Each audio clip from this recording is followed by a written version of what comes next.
Hello, ఈరోజు మనం రాజమండ్రి దగ్గర ఉన్న ఎర్రవరం గ్రామంలోని బెల్లం పరిశ్రమ దగ్గర ఉన్నాము. వారు బెల్లం ఏ విధంగా తయారు చేస్తూ ఉన్నారు, ప్రతిరోజు ఎంతవరకు బెల్లం తయారు చేస్తారు, కొనుగోలు ఎంత, అమ్మకం ఎంత, దీని లోపల లాభ నష్టాలు ఏంటి అనే తదితర పూర్తి వివరాలు వారిని అడిగి తెలుసుకుందాం. Welcome to Telugu Kisan TV channel.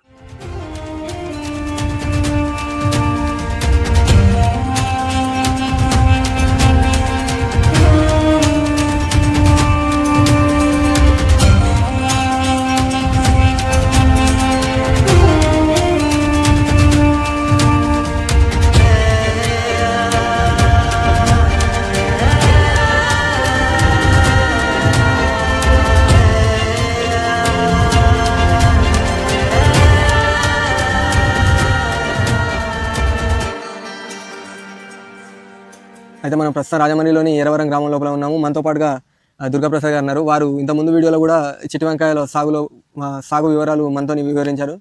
అయితే ఎవరైనా కావాలనుకుంటే ఆ వీడియో కూడా చూడవచ్చు. అయితే వారు ఈ వ్యవసాయంతో పాటుగా ఈ బెల్లం తయారీని కూడా చేస్తూ ఉన్నారు. చాలా ఏళ్ళ నుంచి వాళ్ళ పూర్వీకుల నుంచి వస్తున్నది ఇది. అయితే వారిని అడిగి ఈ బెల్లం తయారీ ఏ విధంగా చేస్తారు, తయారు చేసిన బెల్లాన్ని ఎక్కడెక్కడ నుంచి కొనుగోలు చేస్తారు, ఎక్కడ వాళ్ళు అమ్ముతారు, ఖర్చులు ఎంత, మిగులు ఎంత అనే తదితర పూర్తి వివరాలు వారిని అడిగి తెలుసుకుందాం. నమస్తే దుర్గాప్రసాద్. నమస్తే అండి. చెప్పండి, మీరు ఎన్ని సంవత్సరాల నుంచి మీరు ఈ బెల్లం తయారు చేస్తారు? బెల్లం అనేది మా నాన్నగారు మా తాతగారు వాళ్ళ పూర్వులకు సంబంధించి కూడా ఒక 8-10 years నుంచి చేస్తూ ఉన్నారు. ఇప్పుడున్న పరిశ్రమ కూడా మా చిన్న వాళ్ళది, ఆయన నడుపుతూ ఉన్నాడు. ఆయన పక్షంలో మనం బాధ్యతలు తీసుకుని మనం కార్యక్రమాలు కొనసాగిస్తుంటాం, కలిపి చేసుకుంటాం. ఈ బెల్లం లోపల కూడా అనేక రకాలు ఉంటాయి కదా, మీరు తయారు చేసే బెల్లం ఏ రకం బెల్లం?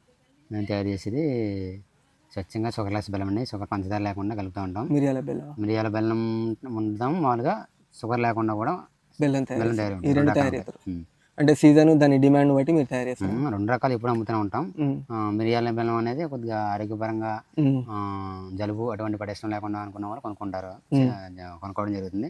మామూలుగా నార్మల్ బెల్లం అనేది మార్కెట్ పంపుతాం. ఓకే, ఈ బెల్లం తయారు చేయడానికి ఏ రకాల చెరుకు అనుకూలం సార్? మా ప్రాంతాలలో E15 ఒకటి, బూందీ ఒకటి ఎక్కువగా వినియోగించడం జరుగుతుంది. అది కూడా పండించడం జరుగుతుంది. బయట నుంచి కూడా తెప్పించేది కూడా E15, బూందీ ఎక్కువ తెప్పిస్తాం. అంటే ఎందుకు దాని లోపల రసం ఎక్కువ ఉంటుంది? దానివల్ల రసం ఎక్కువ రావడం, దిగుబడి కూడా ఎక్కువగా రావడం జరుగుతుంది.